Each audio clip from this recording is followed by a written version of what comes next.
put a $300,000 bounty on each of us. I got to tell you what, Ian, that was one of the most disconcerting moments of my entire time in Colombia, was to hear the world's first narco terrorist, or to know that he knows your name. Steve Murphy wasn't recruited by the DEA. He built his credentials as a local cop, fought railroad crime, and earned his spot through hard-earned grit. After more than a decade in law enforcement, he joined the DEA. Soon enough, he was going undercover in Miami smuggling cases and tracking hundreds of kilos of cocaine from Cuba. Then he was abruptly deployed to Colombia, where he and partner Javier Peña teamed up with the Colombian National Police to take down Pablo Escobar. From the moment Escobar escaped his custom prison to that day the narco terrorist was finally gunned down, this is the real story. Forget Narcos, let the man who lived it tell you how fact and fiction diverge.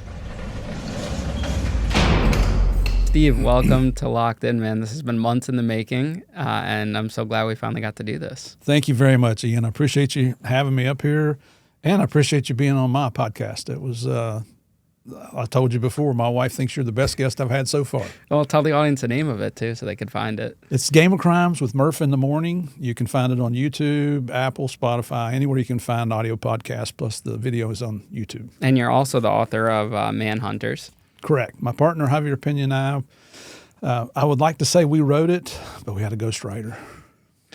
Hey, all the greats have a ghostwriter. Well, thank goodness, because, funny story with that, I tried to write it myself because I'm, in law enforcement terms, I'm a pretty good writer. Because, you've got a chronological order that you have to follow. So I sat down one day after I first retired back in 2013 and started making an outline and jotting notes down, and I wrote for about 6 hours. And then I waited a day or two and came back and I read it, and I'm like, what a bunch of crap. So I gave up on that idea.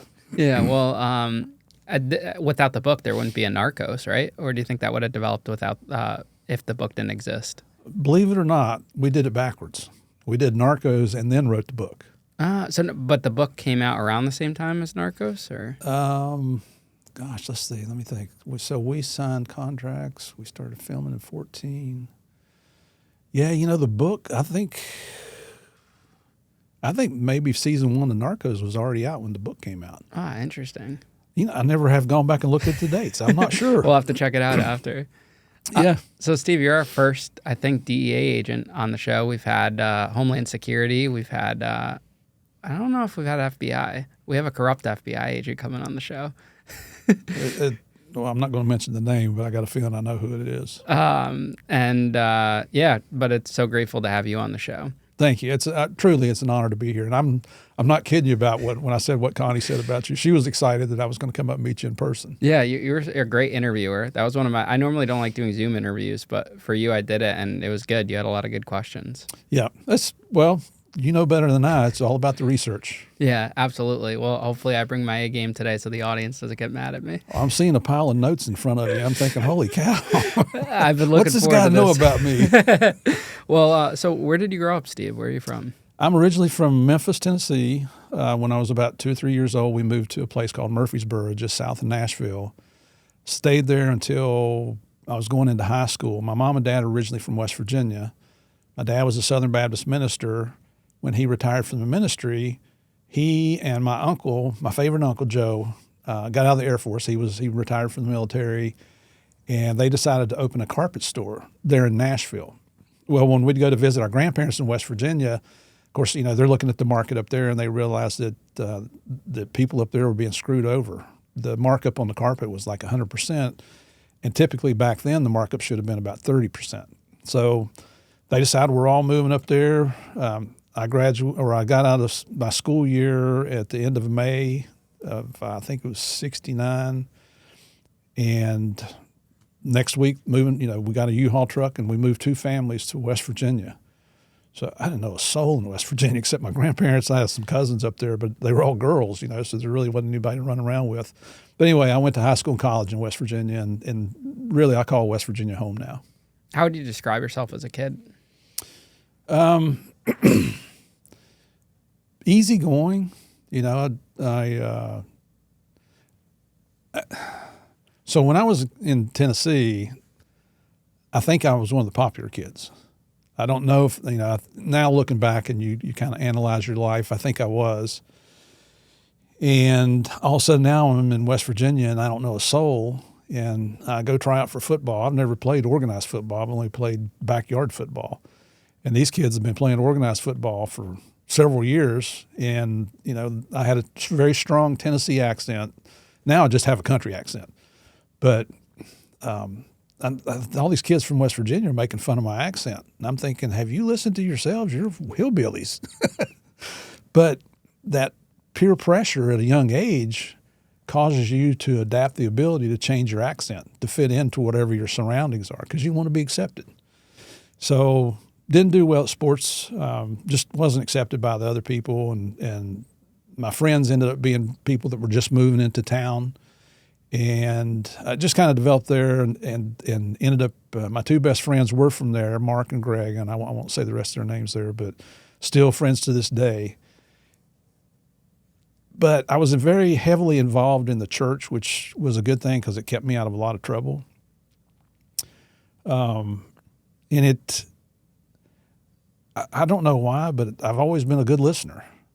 So, which really helps in the podcast because like right now you're maintaining eye contact and that's what a good interviewer does.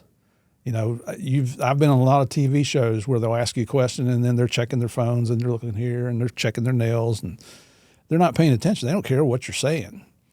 So the kids that I was really close friends with were very comfortable coming to me and asking me or telling me their problems and asking me of my opinion. And I'm thinking, what in the world are you asking me for?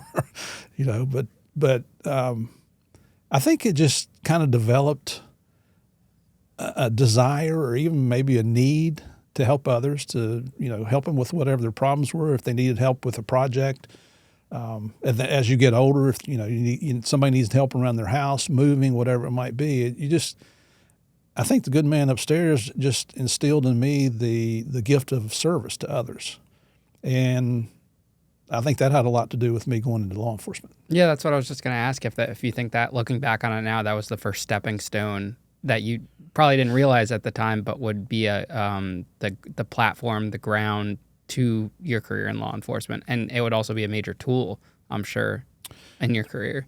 Well, I think I got the law enforcement bug when I was about 10 or 11 years old, and we were living in Tennessee, and it was summertime, and this story is in the book. Me and some buddies are camping out. It's about 1 o'clock in the morning. We lived out on the edge of town, and so we were on our bikes doing things you're not supposed to be doing in the middle of the night. And there was an all-night laundromat in our neighborhood and had vending machines. So we went up to get some sodas and some crackers, and of course nobody had any money. So we're thinking, okay, where can we get some money? And one of the guys says, let's go break in a house. And we all looked at each other and said, okay, let's try it. Well, we go and we're outside this house at this window. We're getting ready to break in. And, we haven't thought this through very much. And the next thing you know, this spotlight hits us. And it's like, we're like a deer in the headlight. We were so scared we didn't even run. And these two uniformed officers came over and they're, boys, what are y'all doing? And so we fessed right up. We told them, and they're like, well, who lives here? And one kid said, that's where I live. And they said, why didn't you go in the front door? Well, if I go in, Mom and Dad will make me stay in. I won't be able to come and camp out all night. So the two police officers this is back when law enforcement had the discretion to make decisions on the street on how to handle a situation, which a lot of that discretion is no longer available to the police officers out there. It makes the job more difficult. But anyway, the officers looked at each other, they looked at us and said, well, boys, y'all got a decision to make. You either go with us and we're going to put you in prison the rest of your lives, or we can take you home to your parents. Now you decide. We all looked at each other and said, take us to jail. I don't want to go home and face my parents. And of course they chuckled and they're like, get in the car, and they took us all home, and it was not a pleasant experience from my parents, because my dad did not believe in sparing the rod to spoil the child. But I think I don't know that I had a conscious thought back then about being a police officer, but apparently it left an impression on me, because as I continued to get older, I didn't want to do anything else but be a cop. That's the only thing I've ever wanted to be. When I first went to college in 1974, I went to West Virginia University. I enrolled in business administration because I was the only son in the two families between our family and my uncle's family, and it was always anticipated that I would take over the carpet store. man, I had to start working in carpet at 14 years old. I hated it then. I hate it now. God bless the installers. That's man's work, what they're doing. But I was way too immature to go away from home to go to college because we lived in southern West Virginia, a little town called Princeton. And here I am up in Morgantown, up next to Pittsburgh, partying my butt off. So when those first semester grades came in and I was on academic probation, my dad, I came home for Christmas and he said, boy, we don't pay for that. You're coming home. So I had to go back and pack all my stuff, come home.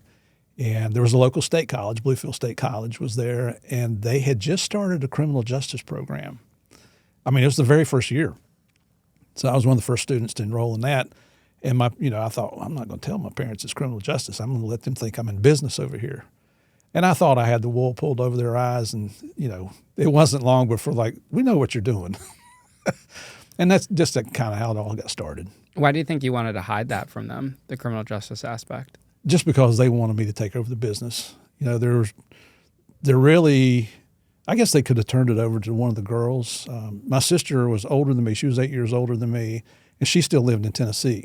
So she had no interest in it whatsoever. And my Uncle Joe had 3 daughters, but I don't think they were interested in it either. So it was always planned for Steve to take over, and Steve didn't want anything to do with it. Did you consider the military route at all? I did. There was one of my really good friends in high school, Jerry Legier. We were going to go in the Air Force on the buddy system. And so this was 1974. We're starting to withdraw from Vietnam. We were just old enough to make the last draft, but my number was, I want to say it was like in the 120s, 130s. And that year they were only drafting up through like the 60s. So I wasn't even close to being drafted, but we thought, hey, we'll go in there and it's got to be an adventure in there somewhere. Well, when it came time to go, Jerry joined the Air Force and Steve went away to college. And Jerry and I are still friends today. But he did a full life service in the U.S. Air Force. We were real proud of him. Now, back then, was it common for police officers to go to college for criminal justice before becoming a cop? Well, I didn't think so, but they're in this little town of Bluefield. And Bluefield back then probably had a population of maybe 25,000 people. That's where I first became a police officer in 1975. There were only 35 officers, and probably at least 20, if not more, had a minimum of a 2-year degree, and quite a few of those had a 4-year degree, which is pretty impressive in a little small, coal mining town, especially in southern West Virginia. So I was impressed by that. You've got, it's not just a bunch of country bumpkins out there, with doing the Arnie, the Barney Fife thing. Was becoming a police officer everything you expected it to be growing up as a child and having those thoughts about it? Man, I loved it. It was, you come in with all these idealistic thoughts that you're just there to help people. And you learn pretty quickly that everybody you talk to is lying to you. You learn that most of the time, whatever you respond to, those people really don't want you there.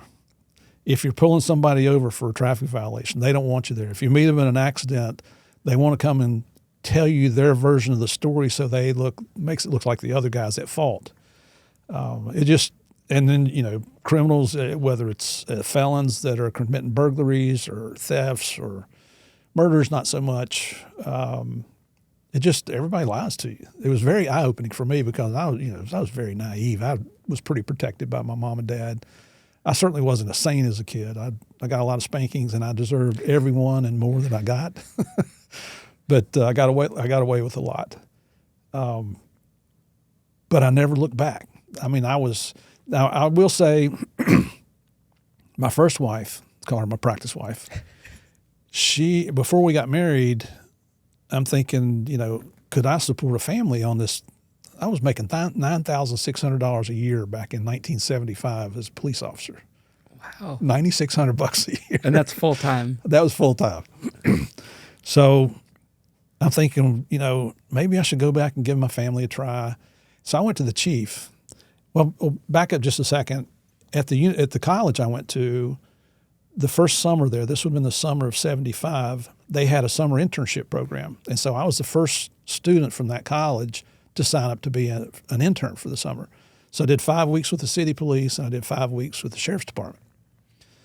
Really liked the city police. I mean, nothing wrong with the sheriff's department, but I didn't want to be a jailer. I don't want anything to do with the jail. So you know what kind of people are in there. I'm just kidding, guys. Hey, we've had a few jailers on the show. Yeah, you've had a lot on the other side of those bars too. Yep. That's what makes your show unique. I love it. I mean, I love how the law enforcement I could sit down with like an ex-felon and vice versa and have just different aspects of it. It's so entertaining because you get some people that went to prison that are like, I hate law enforcement or I'm against it. And if I just talk to ex-criminals every day, I'd probably shoot myself. I would not want to do that every day, you know? It needs to have that mixture. Well, and it's the same on my show. So I primarily bring in law enforcement and military, first responders, but occasionally throw in somebody that was on the other side of that thin blue line. And believe it or not, those are the biggest audiences I get because people want to hear from that side. You know, they listen to me pontificate, and they listen to the guest and all the good things they're doing to help mankind. But there's just that curiosity. Everybody wants to know, what is it like on that other side? I mean, why did you do something like that? How did you live? And the guys that were involved with organized crime, the old Italian mafia, and bikers, that's the biggest ones.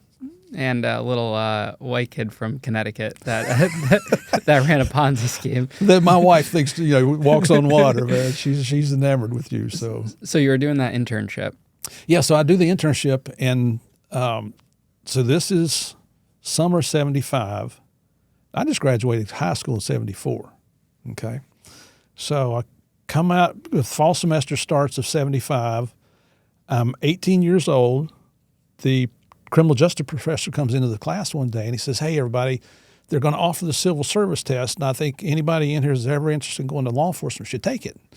And I'm thinking, I'm 18 years old. Don't you have to be 21? And so the professor's name was Gary Willis. And I said, Mr. Willis, I don't think I should take the test. They're not going to hire me. And he said, you're not going to get hired at 18 years old, but you get the experience of taking the test so that when it's time for you to get hired, you already have that behind you. You'll know what to expect. You'll be more than comfortable. And made perfect sense to me. So I took that test. Scores came out. I scored higher than anybody else on the test. But I'm in college. I'm used to taking tests, And lo and behold, the city called me and offered me a job. Now, they knew me because of the internship I'd done, and the chief there, I admired him. Andrew Dodson was his name. So I went and told my parents that, hey, I'm going to take this job. I turned 19 in October of 75, and the next month, November, I got hired as a police officer at 19 years old, barely 19 years old. Now, back then, the city provided your uniforms and a cruiser and, shotguns, things like that. But you had to bring in your own leather gear, your gun belt, and your own weapon. I wasn't old enough to buy a gun. So one of the patrolmen there that I'd gotten to be really close to, Kelly Walls, who's a retired police officer now, retired college professor as well, he said, listen, give me your money. You bring the funds. You tell me what kind of gun you want, and we'll go get you a gun. So I went and bought a 4-inch Colt Python revolver because semi-automatics weren't out back then. And then my dad bought my bullets. So, it's just so ironic. The reason I'm smiling, it's so ironic that I could carry a gun and I could use it if I deemed it necessary in the line of duty to protect myself or you or somebody else. But I couldn't buy cigarettes, I couldn't buy beer, I couldn't buy a gun, I couldn't buy bullets, but yet I could take someone's life in the line of duty if I deemed it necessary. It just seems so ironic back then, and today it still does that. What were we thinking? So you probably couldn't have it off duty then either, like cops now today would be able to have it off duty. I carried a gun everywhere I went for 38 years. Even off duty? Oh, yeah. At that age you were able to have one? Yep. Oh, wow. Because you're sworn officer, so you're always a cop. I guess that's true. So how long did it take you on the force to start having those thoughts about maybe I want something more, I need to make some more money? Right. So that was, I got hired in 75 and we got married in 77. So it was late 76, early 77. And I went to the chief and I said, look, I've got this marriage pending. My family has a business. Could I have a 90-day leave of absence? Just let me go back and test and see, should I go back and support the family business? And he was very understanding. He said, sure. I made it about 35, 40 days and came back and said, Chief, can I have my job back now? Because I just, once you get bitten by the bug, you can't walk away from it. It's a little bit addictive. Yeah, you can't say you didn't try. I tried. I'm not sure that I made mom and dad happy about it, but and I'll be honest with you, I was probably a cop 4 years, 5 years before my dad ever told me he was proud of me. So, and I'm not that he was not proud of me. It's just he didn't express it that way. When did you start to have aspirations to do something more beyond being a police officer? Well, so I got married in 1977. I was a city cop for 6 years. So that I got hired in 1975, 1977 get married, 1979 my first son is born, 1981 my second son is born. We were not getting along. I was working every off-duty job I could get. I was working as much overtime as I could get. I picked up the contract for the college basketball games at Bluefield State College, so I had that contract going. Worked for one of the firemen as an electrician's helper in building new houses. I even sold Amway. I don't know if you know what Amway is. No, it's Amway. It's a Ponzi scheme. They don't call it that, but when I explain it to you off camera, you'll understand. But okay. You're selling products to other people, but you're trying to recruit people to come in and sell under you. Oh, a pyramid scheme. Yeah. Exactly. Okay. Yeah, exactly. So, I was killing myself. I was always working, never home, had these little, my first son was born, just wasn't spending any time. And there was a guy I went to college with, used to be a Bluefield police officer, was a railroad cop. And he was a captain down in Norfolk, Virginia. And he called me one day and he says, hey, he said, I'm hearing that you might be interested in being a railroad policeman. Would you move to Norfolk, Virginia and work for me down here? And I said, sure. And the pay was going to double. And by this time, I'm probably making $13,000 a year. I mean, it was pathetic. And so I said yes, and he hires me, and that was in 1981. And so I picked up. I'm, divorced. I've actually met Connie, my current wife, and I take off and head to Virginia Beach, get me a little apartment down there, and I tell you what, between just trying to live on your own and paying child support, it was very lean times. Let me tell you, it was very, very lean. I mean, there was times when you might be eating peanut butter out of a jar, and that's going to be your meal for the day.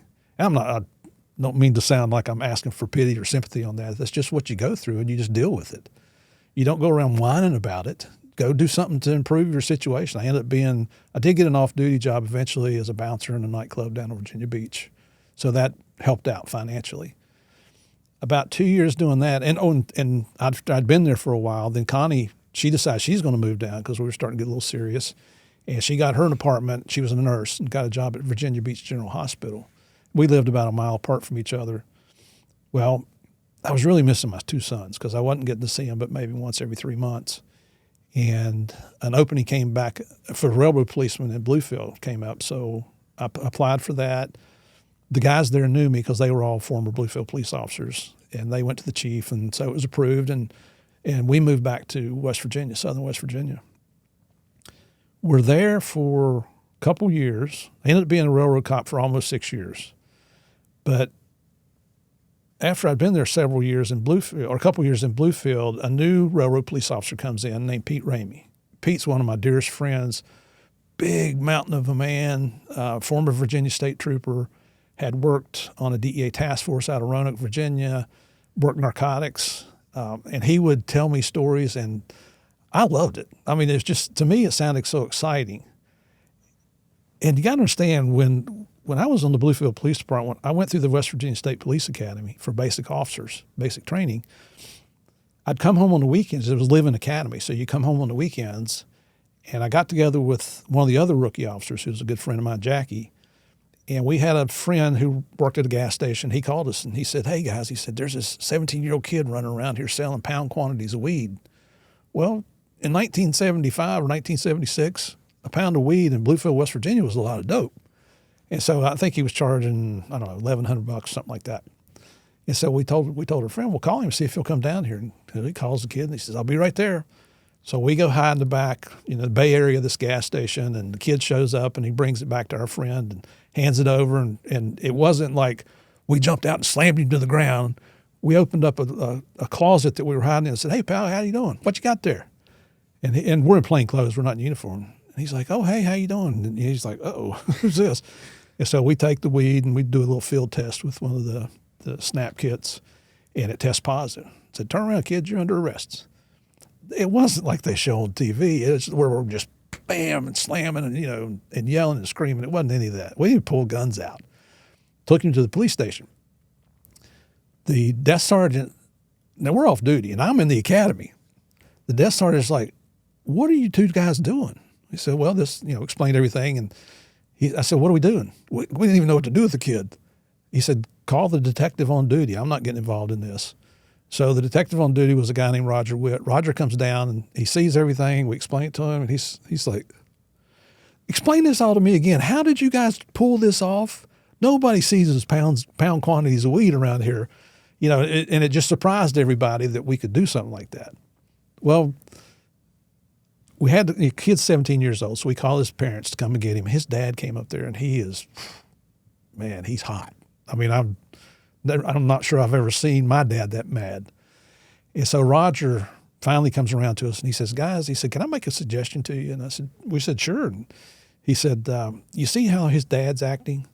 The punishment he's going to get from his dad is worse than anything he's going to get from the state. Would you consider just not charging him and just turn him over to his dad?" We said, "Do you think that's the right thing?" And he said, "Absolutely." And he's experienced. He's got years on the job. I said, "If you think that's the right thing to do, that's what we'll do." So we let the kid go. I'm sure his life was a life of hell for quite a long time after that. And here's just a side story on that. About 4 or 5 years ago, when I retired from law enforcement, you could not find me on social media because of our DEA Narcos speaking business and the show Narcos and now the podcast and book and everything else we got going. We're all over social media. So on Facebook one day, I was just scrolling through it because I rarely look at the messages. And this guy is on there saying, he was telling somebody else, "I'm telling you, that's the guy that locked me up when I was 17 years old." And I looked at his name and I remembered it. So we went over, is it direct messaging? Is that what you call it on Facebook? Yeah, DMing. So we went over and I sent him a message and he answered back and he's like, "Oh man," he said, I thank you for contacting me. He thanked me for how the situation was handled. He went on to be a professional businessman. He was already retired and had his own family and, just thankful that we had cut him some slack. And I didn't know all this till just a few years ago, so this has nothing to do with the other thing. It's just a neat story. So anyway, Pete's there, and he's telling me all these stories. And one night I'm working. It's a Saturday night. I'm the only railroad police officer on duty in 26 counties between West Virginia and Virginia. And I'm up there around the office buildings in Bluefield, and it's, I don't know, 2:30, 3 o'clock in the morning, checking building doors and you're checking cars, make sure nobody's breaking into company vehicles and just that kind of stuff. And it's in the downtown section of Bluefield. Well, I hear gunshots. Sounds like a couple blocks over. Well, being the nosy person I am, I was like, "What's that?" Let's go find out. Not when I say let's, it's just me. So I make my way over, and this street goes really downhill real sharp. And at the bottom of the hill, this is a business district, there's a police officer crouched down behind a police car shooting at a guy in a third floor window straight up. And this guy's shooting back at him. Well, he's got the high ground, which gives him the dominant point to control this gun battle. I look down the sidewalk, and there's a guy laying on the sidewalk that's already been shot. So I make my way down there to the police officer, and this is where I used to be a cop, so I knew everybody. This was a rookie that was there. And I came down and said, "What happened? What's going on? What's going on?" He said, "Well, see, that guy up there shot that guy over there, and he keeps trying to shoot him again, and I'm trying to keep him from shooting." I said, "You got back up on the way?" And he's like, "Oh, no." Like, dude, that's the first thing you do is call for help. So we get help rolling, and I said, "Listen, I'm going to go and drag that guy up there was a recessed doorway." I said, "I'm going to drag him up in the doorway. Cover me if that guy leans out to shoot." And so I run over and drag him up in there because the guy, he's got a 44 Magnum, and he's trying to shoot straight down.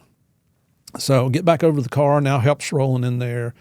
I'm actually laying on the ground underneath the cruiser trying to lean out and get a bead on the guy. This went on for maybe 45 minutes to an hour. We shots exchanged. Nobody was hit, thank God. We killed that building dead in hell, but thankfully we didn't hit the suspect up there. And he surrenders. And what turns out, this guy came home and found this guy in bed with his wife. And so this guy was trying to run, and that guy up there shot him in the butt. As he, so that's what that all stemmed from. So I stayed with the police and helped them process the crime scene and everything. And so about 6:30, I'm on duty till 7:30 on a Sunday morning. About 6:30, I go in the station. I call my chief. I said, "Hey, chief, I was just letting you know I was involved in a shooting last night at the city police, and man, he went through the ceiling." He's like, "You don't go anywhere. You stay right there. I'll be down there shortly." And I said, "I got an hour to shift change, so okay." So he comes in, and he is, man, he's yelling and screaming at me. "You had no business getting involved in the city police. That's you're not a city cop anymore. You're a railroad employee." He's going off, and I said, "I'm like, well, okay, whatever you say, chief." And he said, "Well, give me your gun." Well, back then I was carrying a snub-nosed Smith & Wesson Model 15 357, and so when you hand somebody a gun, you don't hand them a loaded gun in the law enforcement culture. So you pull it out of your holster, you pop the cylinder open, you dump the rounds out, and then you hand them the weapon. "Oh, you unloaded the weapon. I can't believe you unloaded the weapon before you gave it to me." And I'm chief. You don't hand a loaded weapon. I feel like I'm talking to a school child, So he said, "Well, how do I know how many rounds you fired?" And I said, "Chief, do you think I got in a gunfight and I didn't reload my weapon?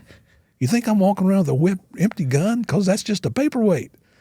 And he's like, "Well, how many weapons? Where's the empty casings?" And I said, "Right here in my pocket." I'd fired 4 rounds, so I gave him the casings. And he just goes back and forth. And by this time, quitting time's rolled around, and I'm tired of getting my butt chewed out. And I said, "Well, Chief, if you don't have anything else, if you're just going to yell at me all day, I'm going home." He said, "Let me tell you right now, I'm going to get your job over this." I said, "Really? For helping another cop?" I said, "Let me ask you one question. Who do I call when I need help? I'm the only railroad cop on duty in 26 counties. Who do I call for help, Chief?" "I don't know." I said, "I called those guys over there that I went and helped." He's like, "Get out of here." So I'm getting ready to go out the door. And I said, "Chief, just so you know, given the same set of circumstances, I will respond the same way next time. See ya."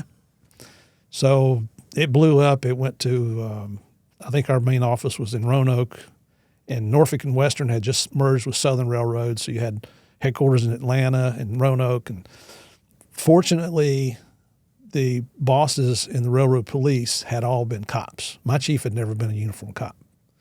So they called and asked me what happened, explained it to them. They said, "Don't worry about it. We'll take care of this." And then the city, they gave me a proclamation for coming and helping an officer in need and all that kind of stuff. And it got out in the newspaper and all that kind of thing. And the head of the railroad police said, "Do not worry, we will take care of your chief." Well, I thought they were going to do something, and they didn't. So I'm still working for this jerk. So I just decided then I don't need this. I don't want to continue doing this. It's just not what I want to do. And I'm not ditzing on railroad police. They do a fantastic job. Some of the best criminal investigators I ever met were railroad police officers. So I finished my college degree. Only took me 11 years to get that 4-year degree. And through my buddy Pete telling me these stories, I had never heard of DEA. I didn't know what that was. I knew what the FBI was. I knew what ATF was, the Marshals. But I'd never heard of DEA, and I got really excited about it, so I applied. I graduated in May of '85 and immediately sent my application in. Almost 2 years later, I haven't heard a thing from them. How old are you when you sent your application in? I'll say I'd be 85, 29. Okay. So I'm living in southern West Virginia, and my recruiter is in Washington, D.C. for DEA. So I got my wife and I said, "Let's go to D.C." So we drove 6-7 hour drive, get a hotel room. Next morning I go to the DEA office in Washington and just knock on the front door. And I said, "Is the recruiter here?" And the receptionist says, "Yeah, do you have an appointment?" I said, "Nope." They said, "Well, who are you?" And I said, "Well, I applied for a job, but I haven't heard anything." So they'll go get the recruiter, and just luckily, I'm not a believer in luck. I think everything happens for a reason. I'm a Christian. And so the recruiter comes out and he said, "Who are you and what are you doing here? And did we have an appointment?" And I said, "No." And I explained everything to him. He said, "You drove all the way up here 6.5 hours just on the chance that I might be here?" I said, "Hey, I want a job." He said, all right, sit down. I'll be right back. He comes back and he said, well, I found your application on the bottom of the pile. He said, I'm telling you, it's on the top of the pile now. I can't believe you did this. The guy's name was Charlie West. We ended up being friends later on. And it was during that same time, I was tired of working for that chief in West Virginia, and an opening came up back in Norfolk. And my buddy was still the captain down there. So I applied and I got a transfer back to Norfolk, Virginia. This is my first week there. Everybody knew I'd applied to DEA, so there's no secrets. I'd been there. I got started work there on a Monday, and on Wednesday or Thursday, DEA calls. Mr. Murphy, if you're interested, we have an opening. Could you be here Monday at the academy? And I said, yes, I can. So I hung up, went over. I was in an office over in Chesapeake, drove over to the Norfolk office, met with the captain. I said, hey, buddy, they just offered me the job. I've got about 3 weeks leave saved up. I'm going to start that tomorrow if it's okay with you. And he said, start it today. Very understanding. I was still living in a hotel. So, packed all my stuff up. Connie hadn't even moved down yet. We were already married by this time. We got married in 84, and this was 87. So drove back to Princeton where we lived, got all my stuff together to go to the academy, and Sunday drove up to Quantico and started my life as a DEA agent. Was it the same training as FBI agents? No. A lot of the classroom is similar, and here's the difference though. DEA is what's referred to as a single mission agency. We do narcotics, anti-narcotics. The FBI, they have around 400 different crime categories they're responsible for. And that's everything from international terrorism all the way to bank robberies to, they've even got one category that says if no other agency has jurisdiction, we've got jurisdiction. So they go through a lot of different training where ours is all focused on narcotics, money laundering, but also weapons because there's always weapons involved with narcotics. The physical training was, the firearms training was pretty similar, but the physical training was quite a bit more strenuous, almost militaristic. We spent a lot of time on the tank trails up at the Quantico Marine Corps Base Quantico, doing your 5-mile runs and things like that. But it wasn't overwhelming, I guess would be I'm not a tough guy. I've never pretended to be a tough guy. When I'm working, I can get very focused and I know how to finish a mission. But it's not like I'm walking around stud, that kind of thing. It's just not my personality. So that's how I ended up in DEA. How long was the training? Back then it was 13 weeks. I think now it's 18 weeks. What do you know what the difference is with the extra 5 weeks that they added on to it? A lot of it has to do with the laws that change every day just about. But I remember they did add several days of training for integrity. I'm thinking, how do you teach integrity? You either have it or you don't. So I don't know, but I think what they do is fantastic. My partner Javier and I, we get to go to the DEA Academy 2 or 3 times a year to talk to the trainees, and we tell the Escobar story, and I love it. It's just, as corny as this sounds, it's almost like going back home. Because when I went through the academy, it was at the FBI Academy, but it was in the FBI buildings. There was no DEA Academy. And then I think, I forget how many years later, DEA actually built their own academy about a mile away from the FBI Academy on the Marine Corps Base Quantico. Now, you had mentioned you didn't really know what DEA was before you joined. Why do you think it wasn't talked about as much as the other agencies in America at that time? Well, it was. I just wasn't aware of it. I know we probably had some small drug problems in southern West Virginia that eventually grew to huge, like painkiller problems. But that was years and years later. President Nixon had created DEA in, 82, I think, to address the drug problem. But the drug problem back then was primarily southern Florida. So that's, eventually they came out with the task forces and down there when I got hired.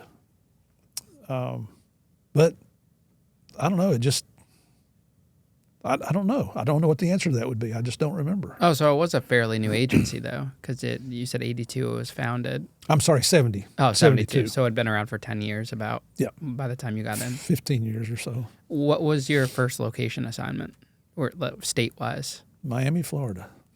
That was probably nice to be able to go down there with your wife. Let me tell you. You talk about a fish out of water. My wife and I, we're small-town country people. And here we end up I'm stationed in Miami. We're living in Fort Lauderdale. I mean, we were just, it was shocking to us to see all that. I mean, fell in love with Miami. To this day, that's still our favorite city in the whole United States is Miami, Florida. And we live in Orlando now. But this is how naive we were. On the weekends, we would, you go exploring around town. And at that time, we were living in a suburb of Fort Lauderdale called Plantation. And so you go to the Broward Mall or you go to the different shopping centers, and we're walking down this strip center, and there's this huge business there. And they got the doors are, these like garage doors are wide open. And we thought, well, let's go in here and see what it is. And we go to walk in, and the guy said, "Can I see your membership?" I said, "My membership to what?" He said, "Your membership to the store here." I said, "I got to be a member to shop in your store? I got to be a member to spend money in your store? Are you kidding me?" He's like, "Yeah, that's what it is." It was BJ's Warehouse. We had never even heard of these warehouse clubs, that you go and buy in bulk. That's how naive we were. And then I'll tell you about the first case I worked on. Yeah, definitely. So I get to Miami in November of '87, and they signed me to a senior partner, a guy named Gene Franco. Gene's just sharp as a tack, man. He's baby face as he could be. He's kind of heavy set, but man, he was just sharp as a tack. He was one of the smartest people I ever met in DEA. And so I've been a cop for 12 years, but I'm new to DEA, so I'm the rookie. And there was the enforcement group we were in was Group 10 in Miami. It just had started. They had 4 senior agents, and then they had about 8 of us new guys come in. And we were all GS7s or GS9s, that's the pay scale. So Gene said, Gene's been working this case with these 2 old informants. One was an older white guy and one was an older Asian guy. So our nicknames for him was Cheech and Chong.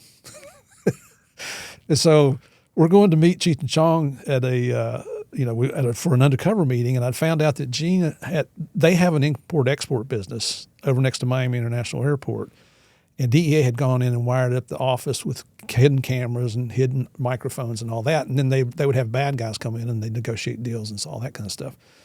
So we're going down to meet them, and I'm thinking, oh, this is going to be cool. This is my first time out of the office I'm a DEA agent. I've been watching Miami Vice and Don Johnson, Sonny Crockett and all that crap.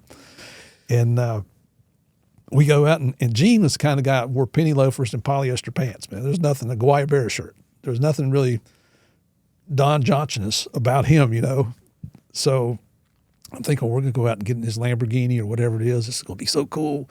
We go out and get in this 7-year-old piece of crap Dodge. There was so much junk in the car. Gene had to move clothes off the front seat and throw them in the back for me to have a place to sit in his car. And I'm thinking, okay, well, we're undercover, so I guess we're going to go down to the Intercontinental down on Miami Bay. We went to Denny's restaurant on 36th Street over next to the airport. I thought, I didn't see this on Miami Vice. And so we go and we sit down, we're waiting, and finally these 2 old men, I've never met these guys before, these 2 old men come walking up, stop at our table, and I'm looking up, I'm like, "Can I help you?" And Gene's like, "Sit down, guys." And that's Cheech and Chong. And I'm looking at these guys too, like, what's wrong with this picture? I mean, these guys are older than dirt. Something's wrong here. I'm thinking, are they setting me up? Comes out on the new guy? Is this a test? Well, they sit there and they discuss the importation of 500 kilos of cocaine. The most cocaine I'd ever seen before I got to Miami was 2 ounces. A baggie about like this. And they're talking about 500 kilos. So I'm smart enough to keep my mouth shut. And we meet them for 45 minutes or so, just drink coffee, and we get in the cars and leave. And we're on the way back to the office, and Gene says, "Well, Murph, what do you think?" And I started laughing. I said, "Gee, those guys are full of shit, aren't they?" He's like, "Well, what do you say that for?" I said, "They're talking about 500 kilos of cocaine. There's not that much coke in the world at one time, is there?" He hit the brakes and he looks over at me like, "Boy, where are you from?" So That's another example of how naive I was. Well, that was late. That was probably December of '87. In January, well, we were supposed to go undercover in January, but didn't go until February. And Gene says, look, we've got a 53-foot Hatter sport fisherman that had been seized from some narcotics traffickers. It's a nice fishing yacht. We've got it wired with video and audio. We've got 2 undercover DEA boat captains, and we need somebody to be a deckhand and take care of the evidence. You want to do that since we're partners? I said, you bet I do. So I had to go buy me a pair of boat shoes because if you're going to be on a boat, you got to have boat shoes. And so we take off, and we're going to the Turks and Caicos Islands, which I had never heard of. Luckily, this boat has twin engines, inboard engines, because on our way out of Fort Lauderdale over to the Bahamas, we hit a shallow reef and bent the prop, one of the props. So now we limp into, I think it was Treasure Key is where we ended up. The boat captains called the DEA office back in Miami and said, hey, this is what happened. They said, okay, we'll get back to you. They called back a couple hours later. Okay, limp into Nassau tomorrow. We'll have the DEA Air Wing. They'll go buy the new prop, which is several $1,000s. They'll fly it to Nassau, to the airport. The DEA office in Nassau will pick it up. They'll bring it to you at the marina. There's a U.S. Navy subtender close by. They're going to come in close enough to bring in 2 divers, and they're going to fix the prop for you. And I'm thinking, we can control the U.S. Navy like that? I mean, we can call for help and they respond? And I thought it's just the coolest thing. So next day we limp into Nassau, and then it goes into a third day when we're, everything's done. We're taking off, heading on down to Turks and Caicos. Took us 2 more days to get there. All 3 of us ended up getting sick on the boat. I found out that I'm a land lover. I'm not an ocean going kind of guy. They were just exhausted. So I told them one night, you had an autopilot on the boat. And I said, listen, guys, just set the autopilot. I'll watch the things up here and check the radar every so often, and you guys get some rest, because they were sick. They were actually throwing up. I wasn't. And they, don't touch anything. Okay, we're going to do this. Well, the next morning when the sun's coming up, you've been looking at this radar screen that goes out 17 miles around you, and there's nothing out there. And I'm thinking, I'm pretty good shape. I could probably swim 5 miles. There's no way I could swim 17 miles, and I don't even know which direction to swim in. And this is shark-infested waters. Well, then as the sun's coming up, I start catching a glimpse of something out of my peripheral vision, and I thought I was starting to hallucinate. And finally, it was flying fish jumping out of the ocean. I thought, wow, okay, I guess those are real. So we end up in Providenciales. Of course, the deal, just like when we got there, the 2 boat captains and I were ready to throw each other overboard. We had, our lifeboat was a rubber dinghy, we called it Zodiac, on the front of the boat. And I told them, I said, put the Zodiac in the water, I'm going to shore. And they're like, well, what do you think you're going to do? And I said, I'm going to shore. And where are you going to stay? I said, I'm going to go sleep in the floor of Gene's hotel room, because I've had it with you guys and they'd had it with me. And so, most guys would go get a sea bag or something. I went and got my hard side Samsonite suitcase. They put me in the Zodiac, went over there, slept in the floor. Well, it didn't go like a typical drug deal. It didn't go for about 2 weeks. So I flew back to Miami, left the 2 boat captains down there, get the deal set up again. Gene does through the informants, go back down there. I'm on the unloading crew, and we're working with the Providenciales cops down there. Got an old pickup truck. So this twin-engine plane flies in from Cuba, and the airport is so small, there's just a runway. There's no taxiway. So when a plane lands, it just turns around the end and comes back up the runway. And so as this plane comes down and as it taxis, the back door opens up, and this guy's chucking out these big green duffel bags. And we're running over like little mice, and grabbing them and throwing them in the back of the pickup truck. When all was said and done, I went from 2 ounces of cocaine to 400 kilos, to 880 pounds of cocaine. And I'll tell you what, Ian, I was addicted to coke at that time, but just in a different way. That was the most exciting thing I'd ever done in my life. I also found out, because I was asking Gene, how do we know these guys came from Cuba? Because, you're investigative, you're starting to learn. And he said, because we had an Air Force P-3 radar plane up tracking them. And the whole focus of this investigation was to prove that the Castro brothers, Fidel and Raul, were allowing Cuba to be used as a transshipment point for cocaine coming out of Colombia into southern Florida. And that was the purpose of this investigation, was to prove that.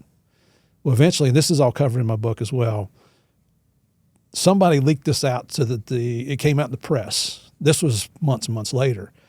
And so Fidel Castro addressed it publicly. He said they did an investigation based on what the gringos said and the accusations that were made by the United States. And what he discovered was 4 of his military generals had authorized that plane to land and take off. So he had them all shot.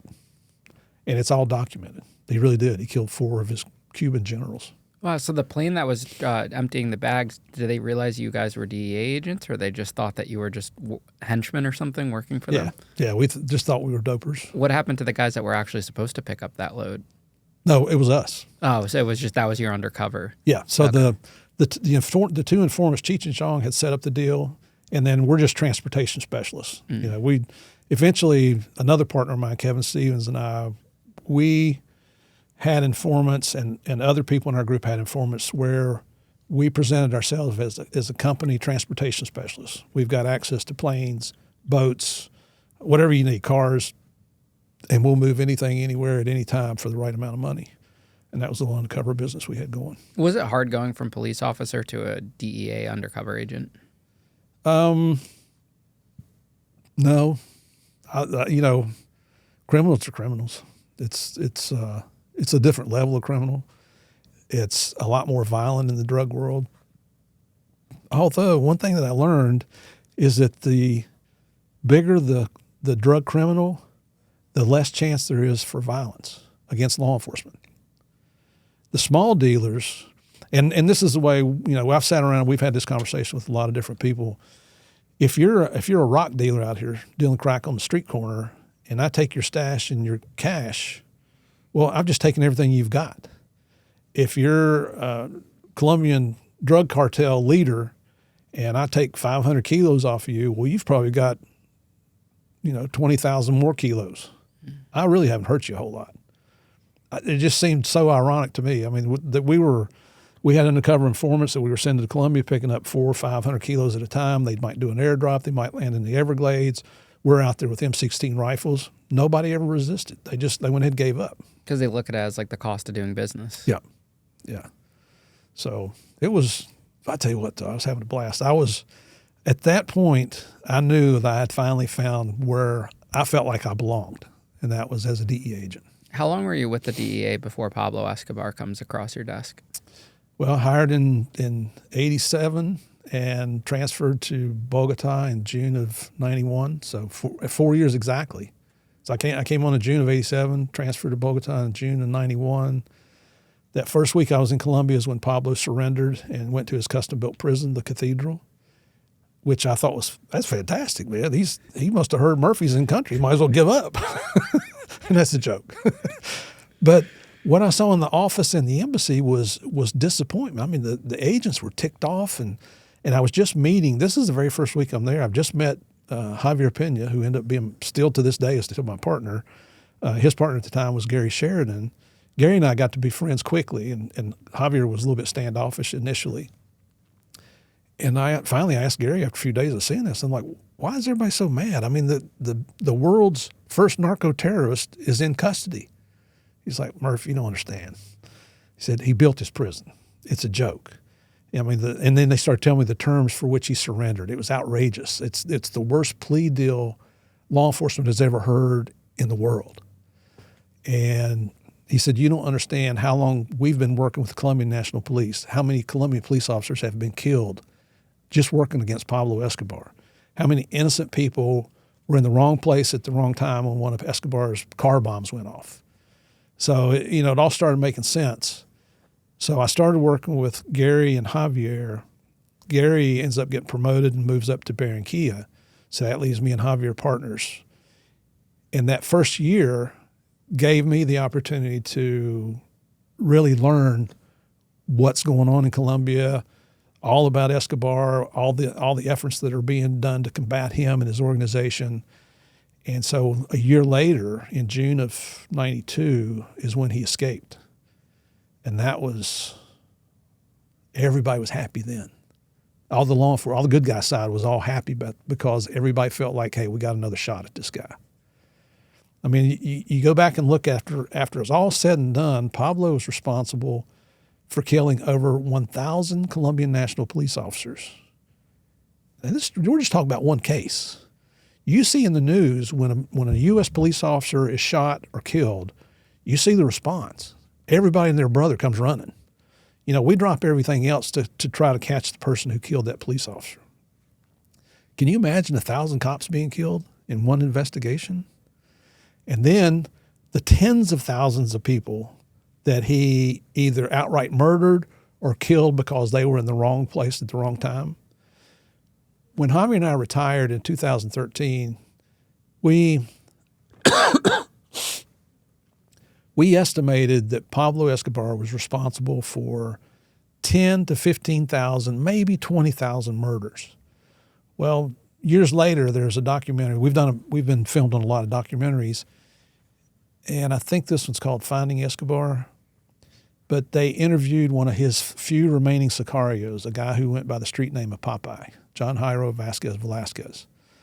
Popeye says, those gringos say that Pablo is responsible for 10 to 15,000 murders. They're way off. He said the number is more like 50,000 people that Pablo Escobar killed.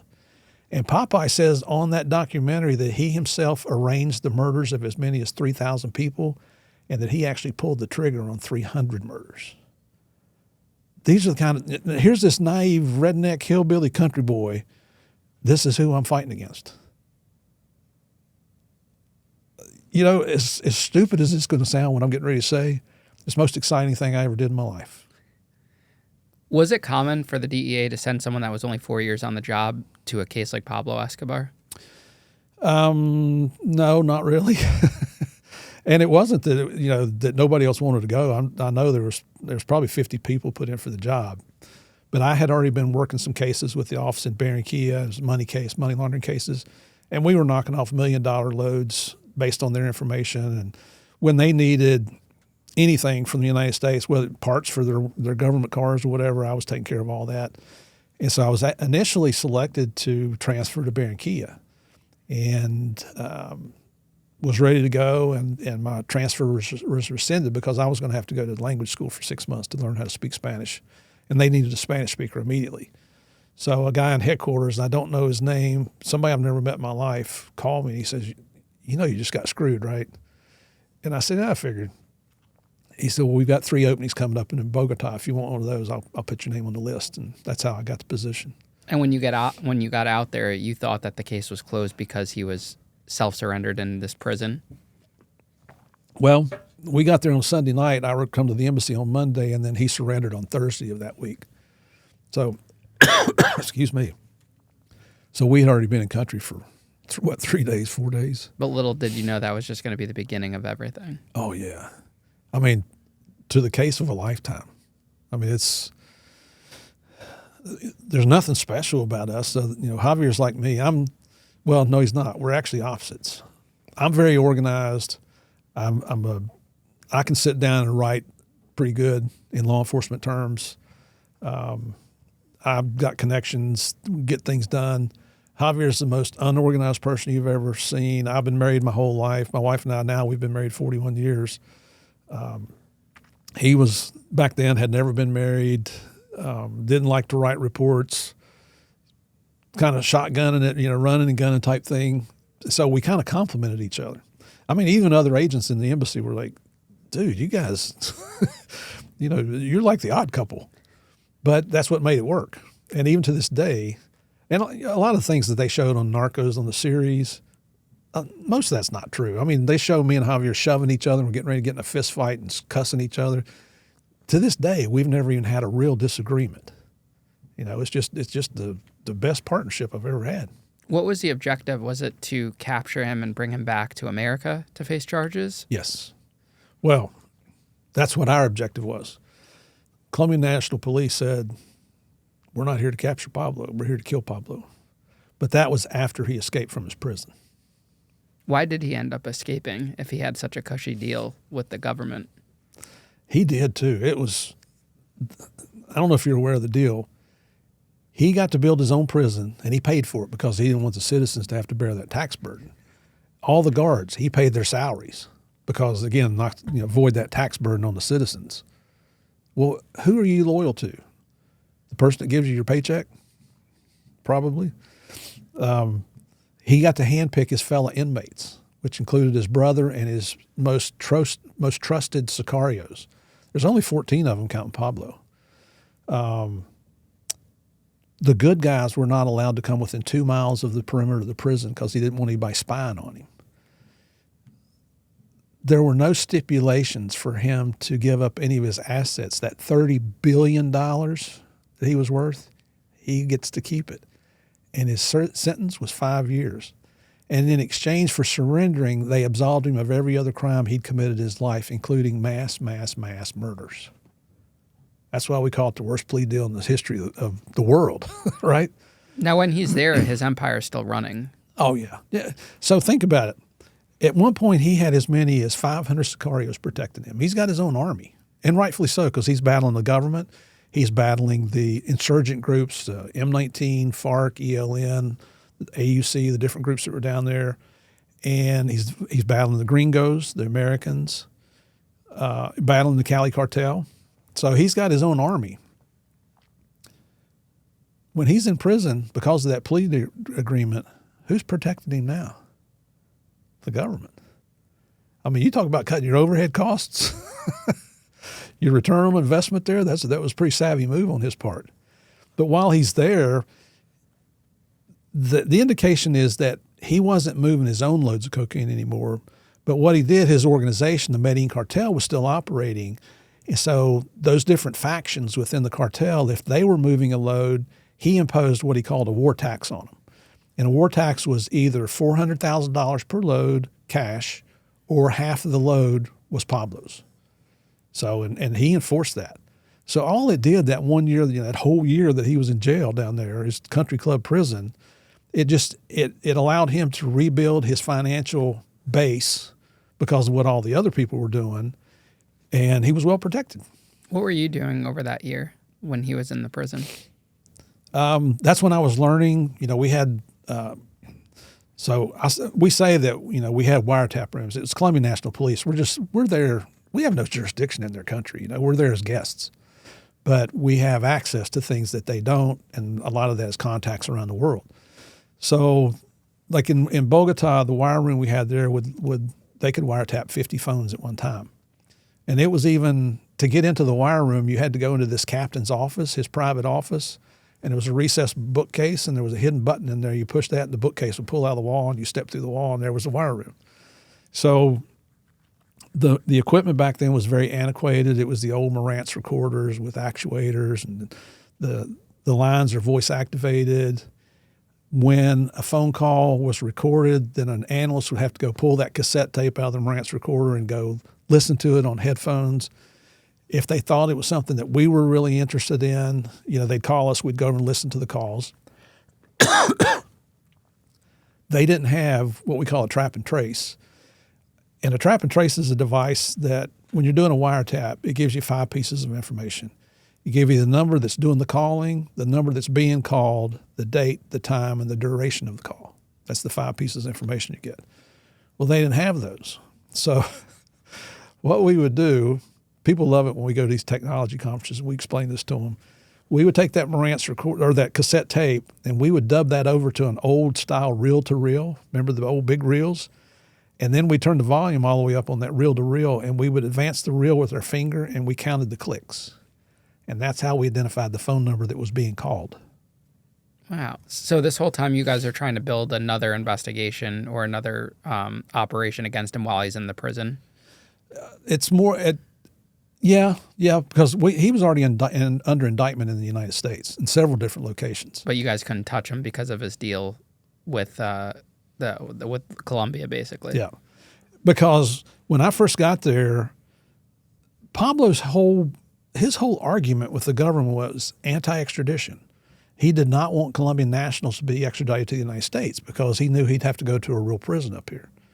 So he threw coercion, bribery, whatever you want to call it, threats, murder, he got enough people in Congress to vote against extradition so that the government of Colombia would not extradite Colombian nationals to any other country. But when he escapes, that all changes. That's thrown out the window. Oh, let's see. Yeah. So prior to all this, in 89, there was the leading presidential candidate was a guy named Luis Carlos Galan. And this guy's approval rating was up in the 90 percentile range. People loved him, and his campaign was based on pro-extradition. So he's campaigning on a Friday night in a suburb of southern Bogota as he's getting up on stage. This is on YouTube. The video is on YouTube. As he's getting up on the stage, the sicarios show up and kill him right there on stage with machine guns. What that led to is that night, the existing president was a guy named Virgilio Barco. He got really ticked off. So he overrode Congress that night, and on a piece of paper, he authorized extradition. Called DEA at the embassy. We exchanged, called headquarters. Within a couple of days, we had a lot of analysts and agents come down to support.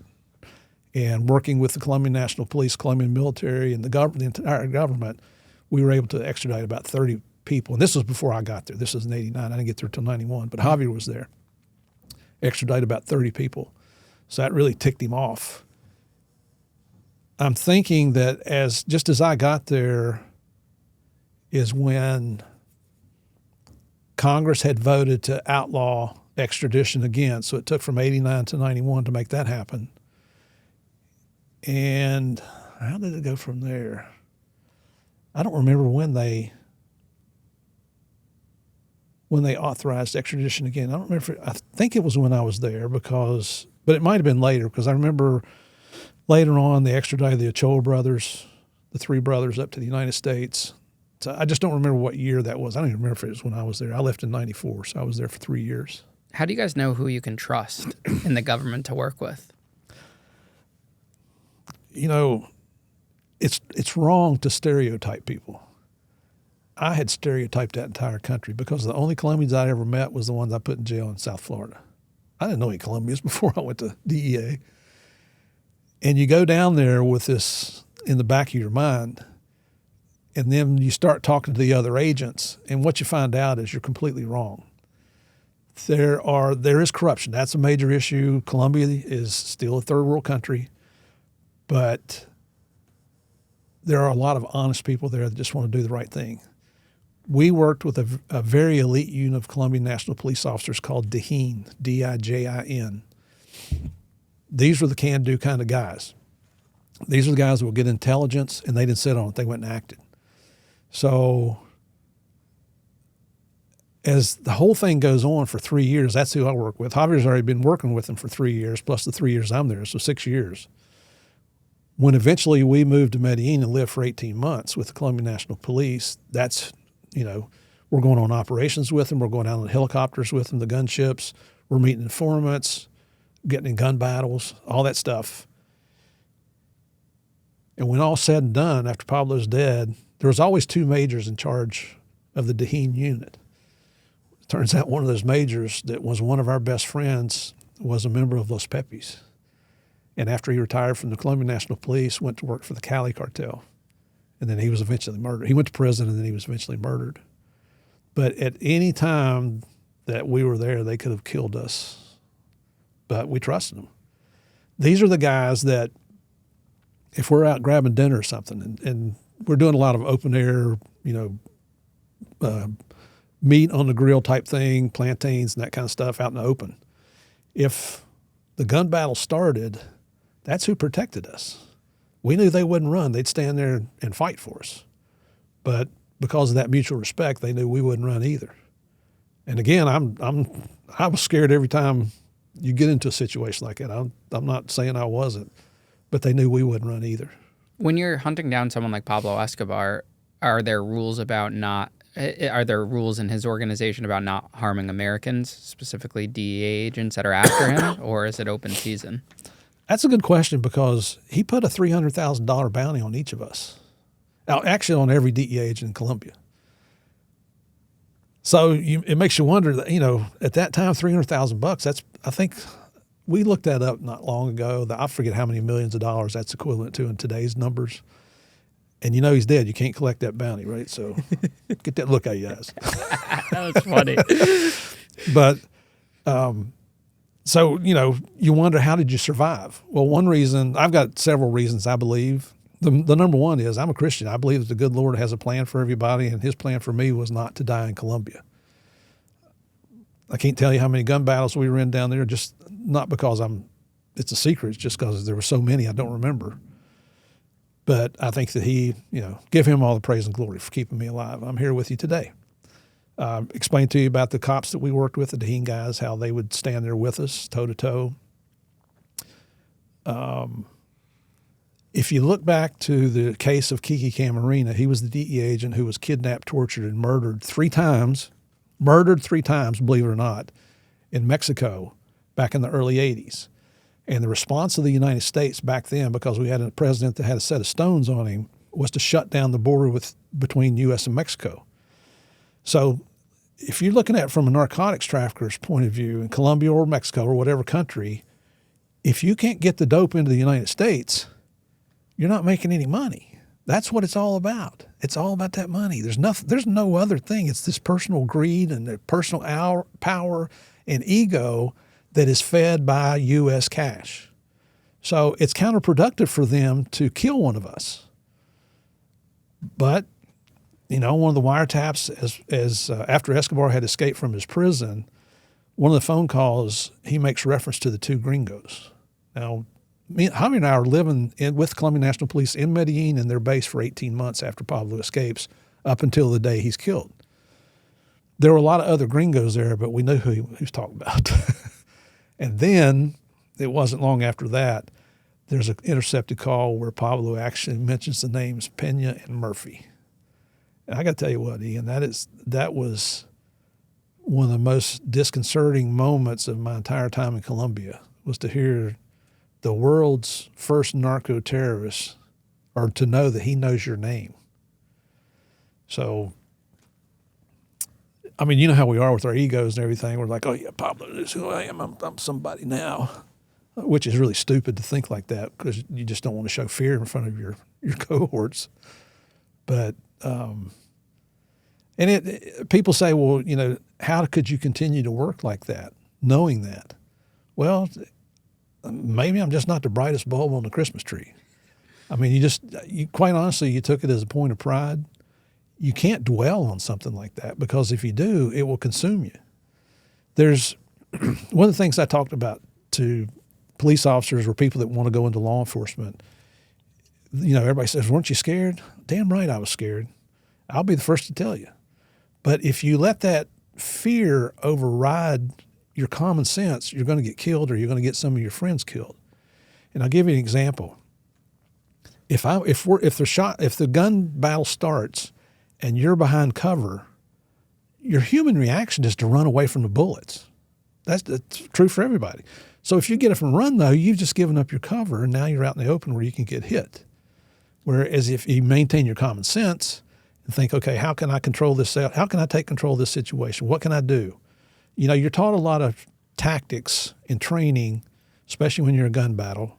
You don't stay stationary and shoot at somebody like they portray on TV. You shoot and move. That's what keeps you alive. But you got to maintain cover. And then there's a difference between cover and concealment. Concealment could be a bush where somebody can't see you through, but a bullet can pass right through a bush, right?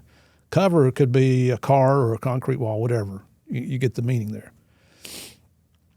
And there was one case where Javier was in Medellin with a couple of guys from the CIA. And they're getting burgers and beers. And this was at the police base. In the base, there was an inner perimeter and an outer perimeter. And between the two perimeters, there was a community. And believe me, everybody was vetted in there. The Colombian National Police kept very close tabs on who was in that community. Well, at the outer perimeter, at the main entrance, there's gunshots exchanged. Well, Javier and the two CIA guys are in plain clothes, obviously, jeans and tennis shoes. And the two CIA guys, they pull their guns out, and they're like, come on, we got to run back to the base. And Javier grabs them, almost tackles them to the ground and says, are you crazy? You two guys, nobody knows you, and you're going to go running towards the base where these gunshots just happened up there with a gun in your hand? What do you think the guards are going to do down there? They're going to shoot your ass. And so he convinced them to stay put. And then things calmed down, and it turns out it was friendly fire up there. But that's just an example of how you've got to be able to control that fear to stay safe, to survive. What was going on a daily basis between the time he escaped and the time he's ultimately killed as a part of your investigation? Well, it could be anything from, we did a lot of daily sorties out on the Huey gunships with the Colombian National Police, some with Colombian military. Sometimes it's mostly the Hueys, but every once in a while they bring the Black Hawk helicopters in. And a lot of that, some days they would take you and drop you off on a mountaintop, like a 60-man patrol, and you just patrol for the whole day the mountains, trying to find anything related to drug trafficking, maybe hideouts for Pablo, maybe some intel had come in that he's hiding out in a certain area. You're going out and meeting informants with the Colombian National Police. It's not like you saw in the Narco series where we're going out and doing stuff unilaterally. We're always with the Colombian National Police, always. We started a 1-800-TIP line, and the U.S. government was offering a $5 million reward for information leading to the capture or death of Pablo. People calling that number, they didn't want to talk to the Colombians. They want to talk to the gringos. So you spend a lot of time on the phone talking to those people. And I'll be honest with you, probably 8 or 9 out of 10 calls were bogus. Some of it's passing false information. I'm sure some of it was Sicarios calling in under Pablo's instructions to give us bad information. Some people are just trying to collect that reward. They don't have a clue what they're talking about. But occasionally, you might get a good tip. We worked with a guy named, his street name is Don Berna Diego Murillo, who, when he first showed up as an informant, the Attorney General of Colombia had authorized him to work with our search block, the Colombian National Police. They called it the Bloque de Búsqueda search block. And Javier and I looked at this guy, and he just looked sleazy.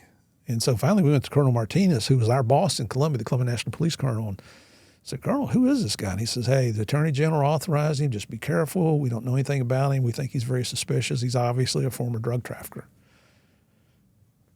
Later, after Pablo was dead, Don Berna was the head of Los Pepis, this murderous vigilante group that had a lot to do with bringing Pablo down in the end. I mean, these guys, they were killing people just as gruesomely and as often as Pablo Escobar. But what they did is they took Escobar's tactics and used them against him. So, like, if I'm going to kill you, I'm going to kill your family first. Probably go get your parents. I might even kill your dog, and then I'll kill you. Those guys were doing the same thing.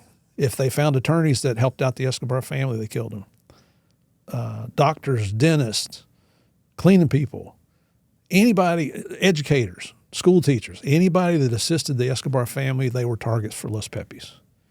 I don't know how many people were murdered by them. And later on, we're thinking, holy cow.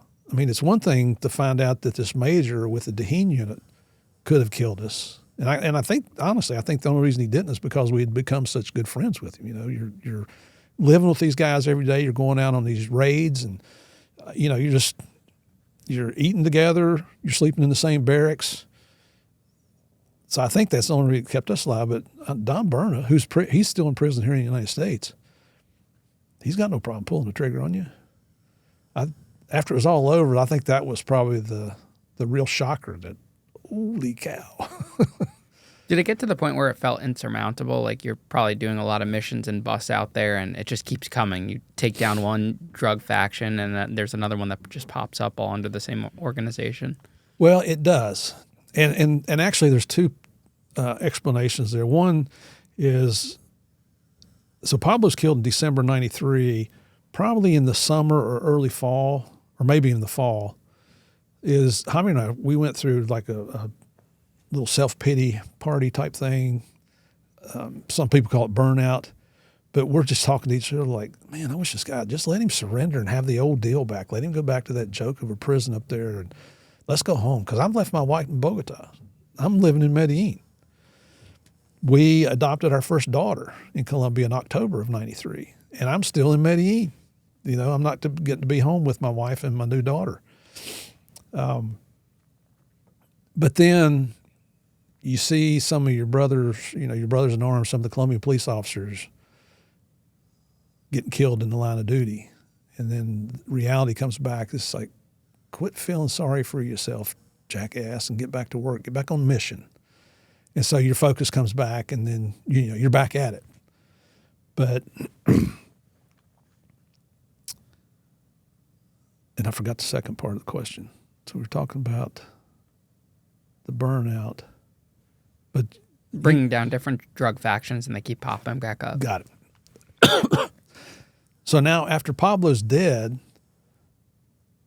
did cocaine manufacturing and distribution dry up in Colombia? People say, did you really have a positive impact on that by taking out Pablo Escobar?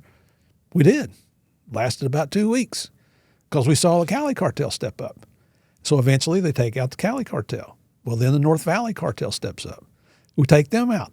Then Don Berna steps up with his group they called the Oficina de Envigado. The Envigado was a suburb of Medellin.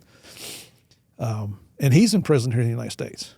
And then the question comes down to, can you go out or anybody go out on almost any street corner in the United States today and buy cocaine? And we know the answer is yes.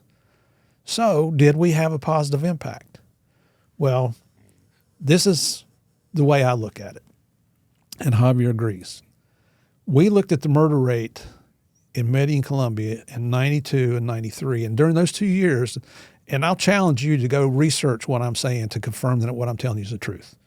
In 92 and 93, Medellin, Colombia was the murder capital of the entire world. There were times that if we got to go home on a weekend back to Bogota, we'd leave on a Saturday morning, had to be back on Monday morning. There'd been as many as 300 murders committed in 2 days in a city of 2 million people. More dangerous than Chicago or Baltimore. Seriously.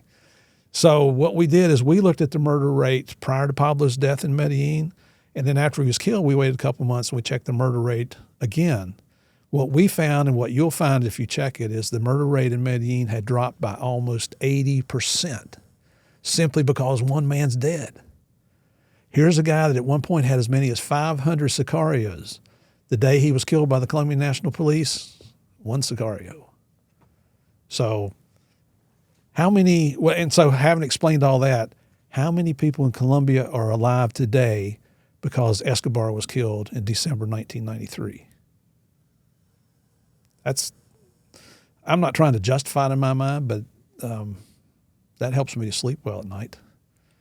Almost every place we speak in the world, we always do a Q&A, and afterwards we'll stick around if people want to meet us and take pictures and so forth. And almost every audience, whether in the United States or somewhere else in the world, a Colombian will wait. I mean, I've done a couple of high school things, and they'll come up and they'll say, I wasn't around back then, but my family was, and they tell stories about, my grandfather was killed or my grandfather was kidnapped or all these different atrocities, and their message to you is, thank you for what you did for our country. Man, that's a good feeling. It gives me goosebumps now just thinking about it. It makes you feel good. Like maybe you did have a little impact on a positive outcome by helping to take out this jackass. What was the big break in the case that led to his downfall? He was the big break. He knew we were listening to his phones. The phones weren't 3G, 4G, 5G like we enjoy today. They were basically radio telephones, worked off at radio frequencies. He knew we're listening. I mean, he used to send a lot of nasty messages on some of his phone calls, especially to Colonel Martinez. They hated each other. He threatened to kill Martinez's wife, his children, kill his dog, and blow up the apartment building where they lived in Bogota. So if he wants to thwart our efforts to listen to his phone calls, all he's got to do is change the frequency. We say spin the dial. But it's not quite that easy because he's got to get that frequency, the new frequency, to whoever he wants to talk to, right? So he knew he couldn't stay on the line too long because we had, so this is all classified now, we could talk about it. CIA had an operation called Center Spike. And basically Center Spike was a twin-engine King Air that was flying over the city of Medellin with radio intercept equipment. So when Pablo would change his frequency, those guys were flying over. That was their job, was to find his new frequency. On December 2nd, 1993, Pablo was talking to his son. Prior to that, the government of France had donated these vans that contained radio directional finding equipment to Colombia in the hopes of trying to help capture Pablo Escobar. the algorithm that they used back then was triangulation, which tells you, Medellin is built kind of in a bowl. And so you put those 3 vans in 3 different locations around the city in high spots, so they're shooting their beams out. And where the 3 beams signals come together, that's where your target telephone is emanating from. But the margin of error back at that time, that could be 2 or 3 city blocks large. So to refine that margin of error, you send people in holding these handheld antennas, and they got a meter. And the way you use these is you ride down the street holding it out the window like this. There's this lieutenant with Colombian National Police, Lieutenant Hugo Martinez, who happens to be the son of Colonel Hugo Martinez, our boss.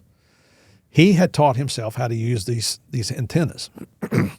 So on December 2nd, and we know we're getting close to Pablo. It's just you just kind of feel it. And Pablo's on the phone talking to his son. And they've triangulated on it. They've gotten it to a general area, and Lieutenant Martinez with the drivers driving down the street trying to refine that margin of error. As he's driving down the street, he looks up. His little meter's telling him to look over this way. He looks up, and he says he can see Pablo standing in the window, looking out the window on a phone. Now, do you ever see anybody driving down the street holding an antenna out like that? That would stick out in your memory, right? So we asked the lieutenant, how did Pablo react when you looked at him? And he said he didn't react at all. Well, all the phone calls are being recorded. So afterwards, this is like a day or two later, we go back and listen until there was recorded calls. And what we're listening for is Pablo's talking to his son. He's like, okay, boy, this is what I want you to do. You call what the heck is that? Because he had seen it. There was no change in his voice and in inflection and his tone, nothing. And the only explanation that any of us have ever come up with, believe me, we've had this conversation a lot of times, is that as you and I are talking, like even right now, I'm talking to you and I'm looking at you, but I'm not really seeing you. I'm reliving all this stuff in my mind that I'm telling you about. So I can maintain eye contact with you, but I can't tell you I can't tell you, I know now you're holding a pen, but I wouldn't know that. So we're thinking that Pablo was so engrossed in his conversation that he's not realizing what he's seeing as the lieutenant's driving along in front of him. Because if he'd have seen it, you'd have heard a reaction on the phone call, and I'm sure that him and his one Sicario that was left, Lemon, would have taken off out the back they were in these row houses, but it didn't. So what happens once you find this location? Well, there's a quad area, which is where the command of the Colombian National Police was. And over here is the colonel's offices, and there's offices all down through here, and then there's a barracks over there, and then this is kind of an open area, but it's real steep going downhill. I'm standing in the room with all the other gringos, and by that I mean we had Navy SEAL Team 6 with us, and we had the Army's Delta Force with us. Studs of the world. I mean, I'm in such awe of those guys. They're unbelievable. If they had been allowed to do their job when they first got there, we believe that they would capture Pablo within 3 weeks of his escape, certainly not more than 3 months. But because of politics, they weren't allowed to go outside the base. We weren't allowed to go outside the base. Well, they're military. They follow orders. Javier, we kind of thought they were strong suggestions. And then we went and did our job. But I'm standing in there just chit-chatting because, you've been away from home for 18 months. It's nice to talk to another gringo, talk sports or whatever, pizza or, just whatever it might be. A lot of the guys were single in the military, so they want to talk about girlfriends. And I see the colonel's executive staff running out of the barracks towards his office, and they don't run for anything unless there's a gun battle. And so I told all the gringos, I said, something's going on. I'll be right back. So I go to the colonel's office. Well, we had a good enough relationship with the colonel. He sees me and he motions for me to come on in. The Colombians had a hard time saying the name Steve, so it came out as Steak or Stick. Not everybody had a street name, so mine was Stick. I'm a lot of things. I'm not a damn Stick.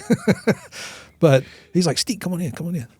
So I go in, and there's a couple lieutenant colonels and some majors, and I asked one of the lieutenant colonels, what's ¿Qué pasa? And he said, they think they found Pablo. And the colonel's on a walkie-talkie talking to his son, Lieutenant Martinez. And so you hear the colonel say, okay, we're getting the troops together. Stand by, just secure the scene, wait on us to get there because we're going to bring a 600-man force. That's what we had, 600 guys. Well, loading up 600 people, that doesn't happen in 3 minutes. You got to call these guys out. You got to issue their weapons. You got to give assignments. You got to divide them into squads and load them up on the trucks and then drive them out there. So it's going to take a little while. Well, with Lieutenant Martinez was our Deheen guys. And so he said, that Colonel said, whatever you do, don't let him get away this time. Now, Pablo's in a 3-story row house. And these are all attached. We might call them condos.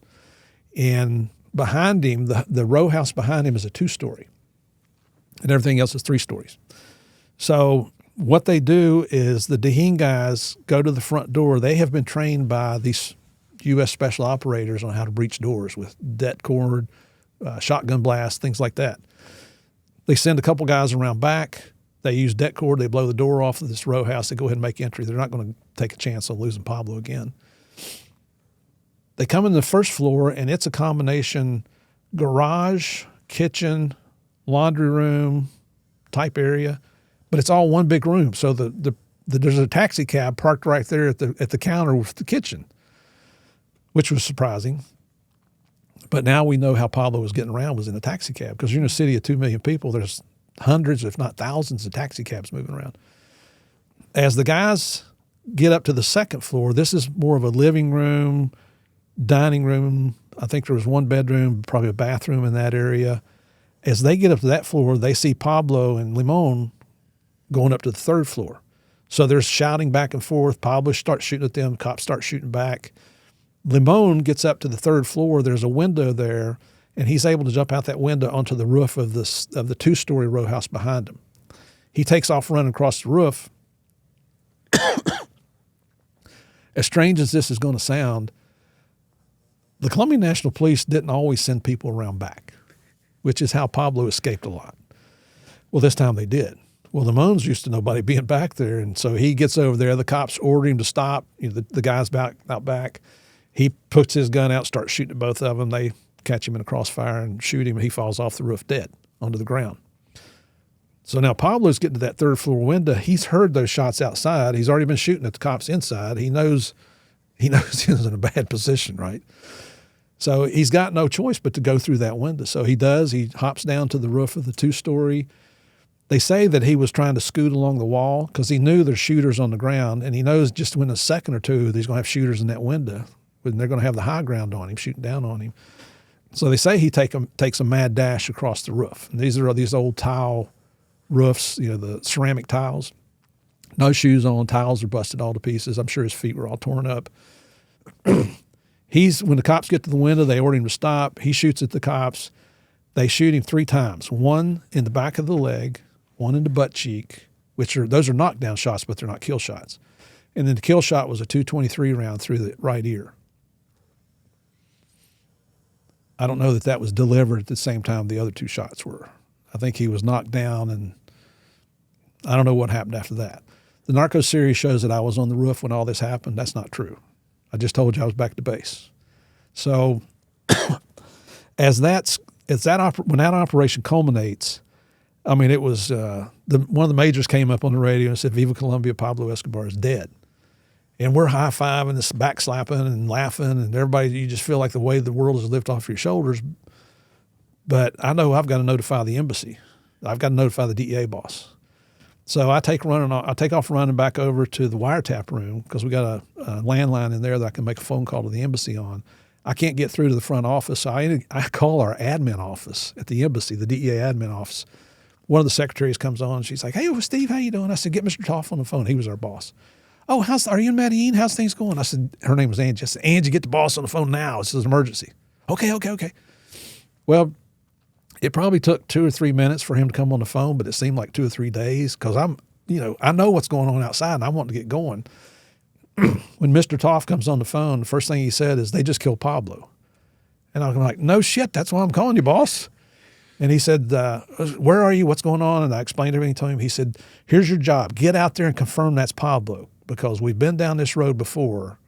We want to make sure that, for lack of a better term, they didn't kill the wrong guy."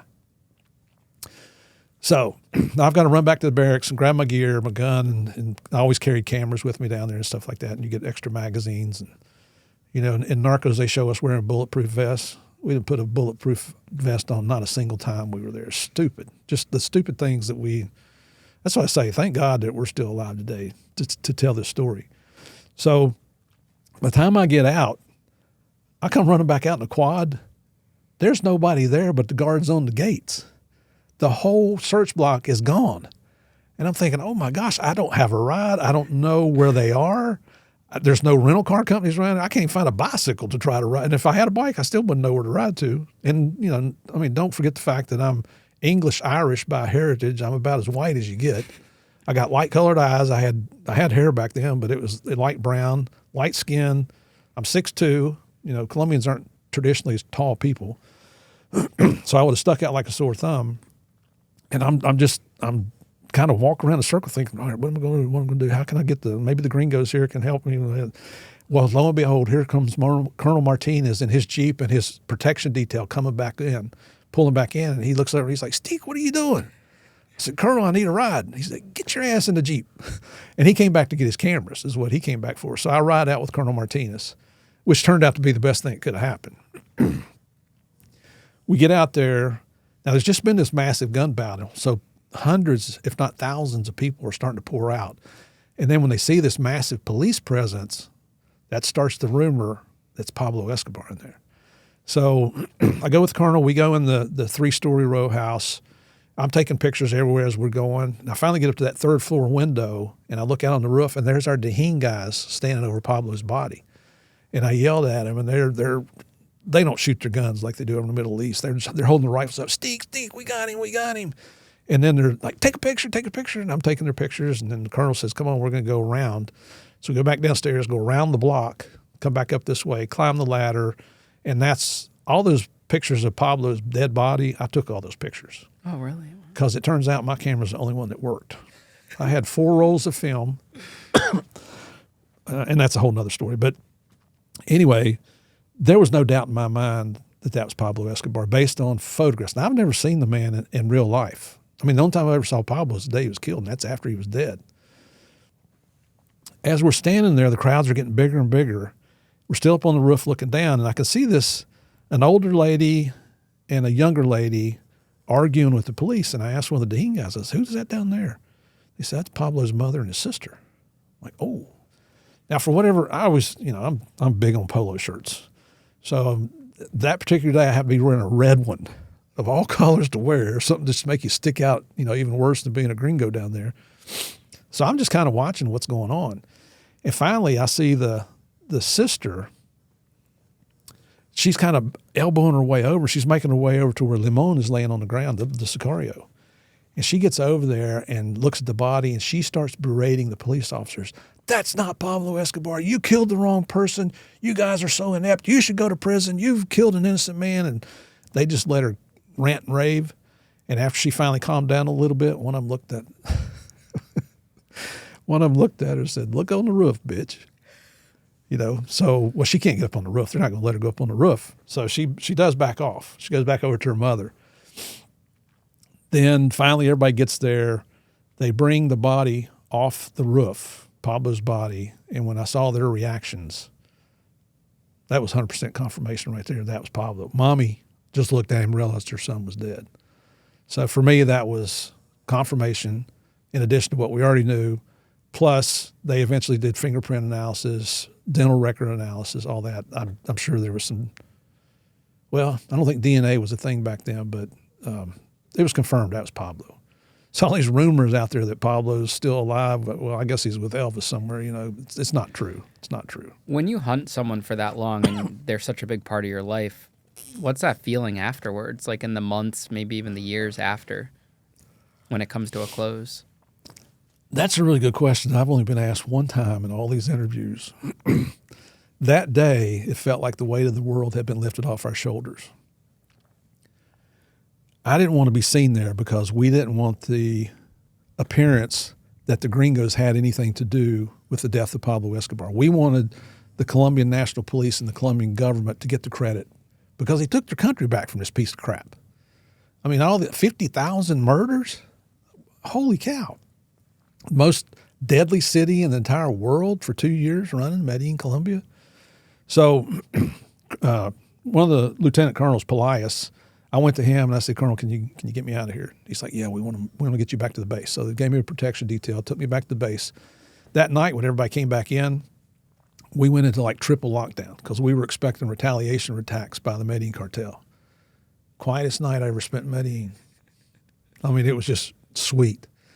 And I think he was killed on a Thursday, if I remember this correctly. And then on Friday, the ambassador had made Javier go to Miami to talk to an informant. His nickname's Navigante, who's portrayed in the series. He's a real person. And we knew Navigante was trying to speculate that Pablo was hiding out in Haiti. And that's a whole nother story also. But we knew it wasn't true, but finally the ambassador told Javier, he said, you get your ass up to Miami and meet that informant, or you pack your stuff and go home, go back to the U.S. And we liked our ambassador. He was a can-do kind of guy. So when Javier gets in Miami and grabs a taxi out to meet Navigante, as Javier walks in the door, Navigante's on the phone. He looks at Javier and says, they just killed Pablo. Javier said he didn't say a word. He just turned around, went back out, called another taxi, went back to Miami Airport, and flew back that night. So on Friday, Javier flies up on Avianca into Medellin. Then they have one of the Huey gunships goes and picks him up at the airport, brings him into the base. You know, it's a high-fiving and just congratulations. He's been down there for almost 6 years working with these police officers. I've been there 2.5 that time, so he's been there about 5.5. So, spent a couple hours just going over everything and letting him catch up on things. And then he and I flew back to the embassy that night. We got back to the airport in Bogota 6:30ish, and there was nobody from the embassy there to meet us.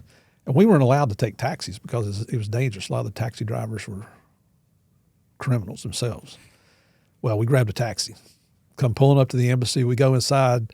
My wife, who was a registered nurse, was not allowed to work outside the embassy. So eventually DEA hired as a file clerk in the office.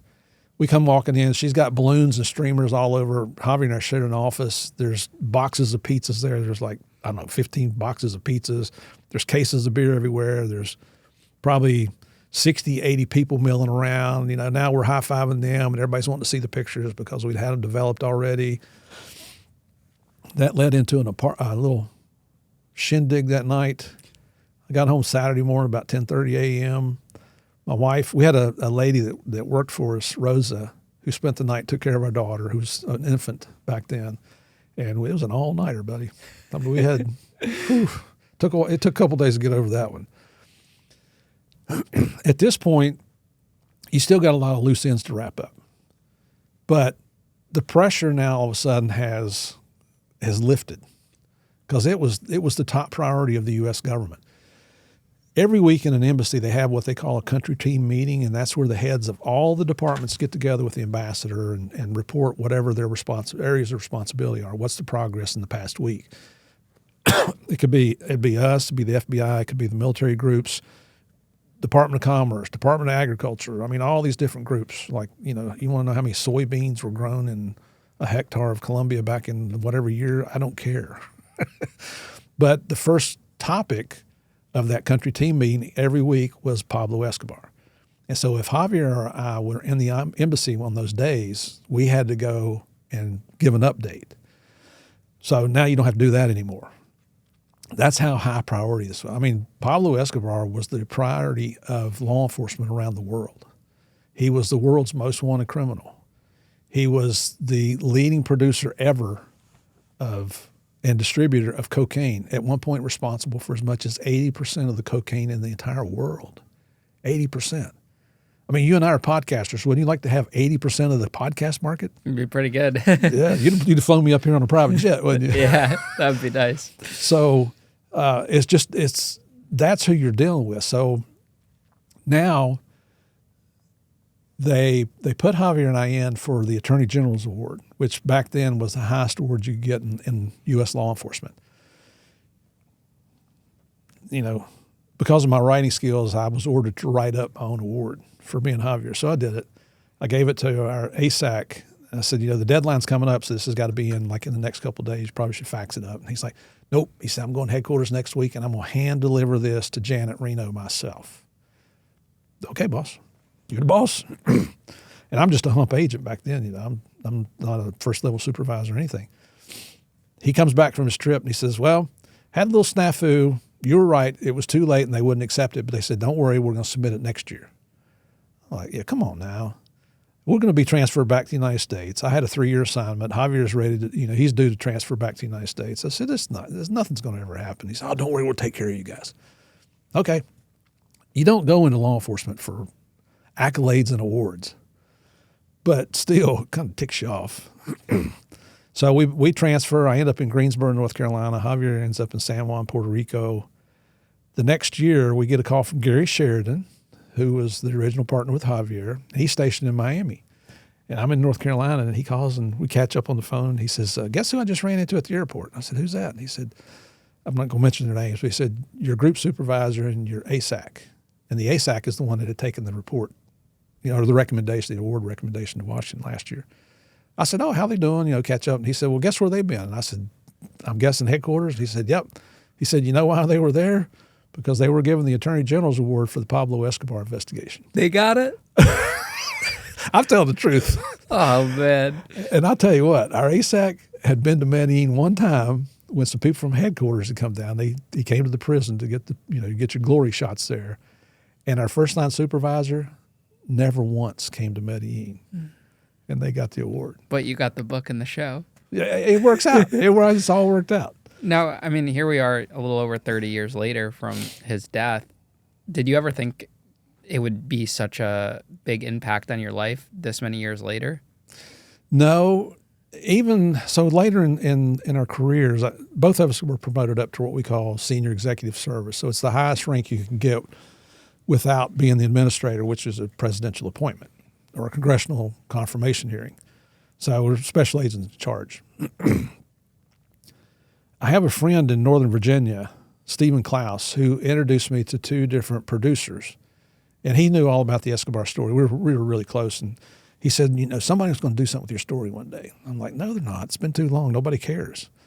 And so I met and these were months apart that I met them, but both of them were the same. They wanted to take our story and create some kind of documentary that was a political statement against one party or the other. And, in law enforcement, you try to stay apolitical. You're really not allowed to get involved in political discussion like that because you're a servant of the people. So, but you get your hopes up, And both times your hopes were dashed, and it's disappointing. And Javier knows that. He said, Javier was always one, nobody cares. And I said, you're right. This is all a bunch of crap. Well, roll around to February of 2013. Excuse me. I get a phone call from a retired Marine that we'd worked with down in Colombia, and I hadn't talked to him in over 20 years. He calls me on my cell phone, and we're catching up. And I said, well, listen, if you're in town, let's get together for lunch or dinner. And he said, I live here, you idiot. I've been living. I work up on Capitol Hill. I'm a staff, or he works for a lobby group. I'm like, oh, okay, I'm sorry. I didn't know that.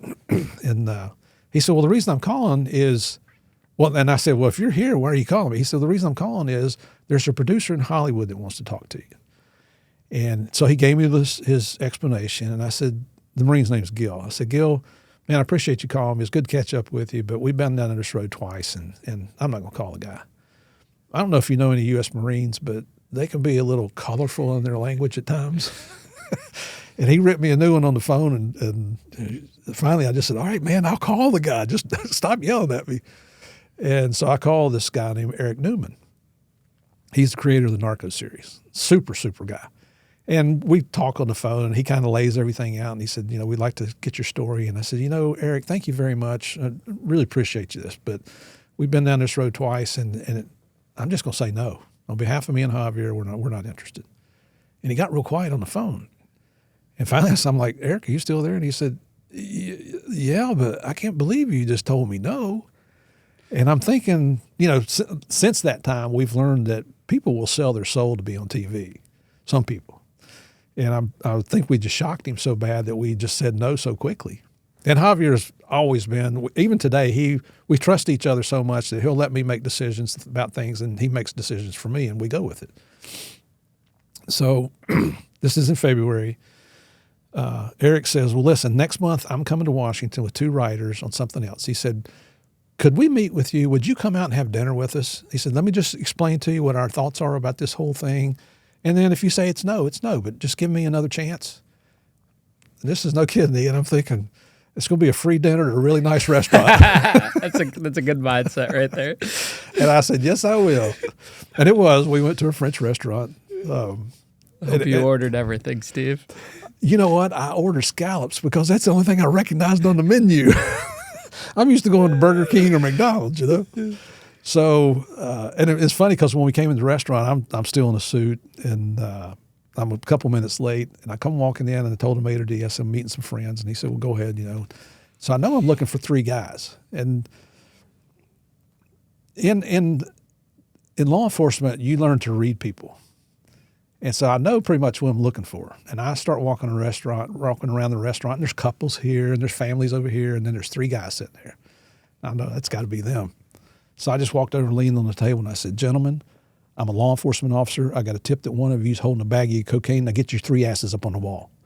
And the 2 writers are like, you know, their eyes are just big as saucers, and they can't catch their breath. And Eric's sitting there and just starts out laughing out loud. He said, you're Murphy, aren't you? How funny would it have been if you went to the wrong table? I probably wouldn't tell you that story. That would have been hilarious. It would have been. So we have dinner, a great dinner. I mean, loved all 3 of these guys. And at the end of the night, Eric says, well, what are you going to do? And I said, well, you know what? Let me talk to Javier. I mean, this sounds promising. Nobody else has ever said what you said. And let's maybe just follow through and see what happens. Because, you know, we were not, as government employees, we're not allowed to make money on the side unless you're in Congress. You can do whatever you want to when you're in Congress, right? Because you make the laws. So that would mean we'd have to retire. And he said, okay, well, he said, I'm anxiously waiting for your response. Please call me as soon as you can. And he said, can I ask you one more question? Why are you guys so hesitant to tell your story? And I said, Eric, the last thing we want anybody to ever do is glorify Pablo Escobar, a mass murderer. And he made an oath to us that night that he would never promote Pablo Escobar in any kind of positive light. They wanted to show him for the person that he really was. And to this day, Eric has lived up to that, and that was in 2013. So that was March. 2 months later in May, we signed contracts. Everybody says Netflix, but it's actually a company called Gamont International Television held the contract. In June, at the end of June, I retired from law enforcement after 38 years. In July, we were sitting in Santa Monica starting to write the first episode of Narcos with all the Narcos writers. Not 12 years later, you're with me. There you go. Hey, it's getting better and better, right? So that's the story.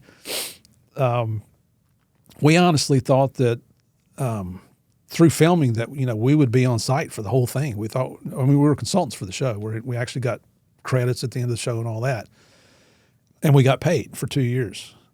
But what we did is 1 week each year we would fly to Hollywood and meet with the writers for a week, you know, and the writers are phenomenal. They had the largest library of narcotics related books. I mean, they had books I'd never heard of, and they had all read all of them. I mean, they were the most well-versed people I've ever met with. A couple of them I still stay in touch with. And so we would spend a week a year, and then everything else was on the telephone and on emails. And then when they were finally ready to start filming season 1, they brought Javier with them to Colombia, and he showed them where we used to live and hang out in Bogota, and then they flew up to Medellin. He showed them where the police base was and the Monaco building where Pablo's family lived, and they went out to Pablo's ranch, Finca Nápoles, and showed him some of the different places where the bombings had happened and things like that.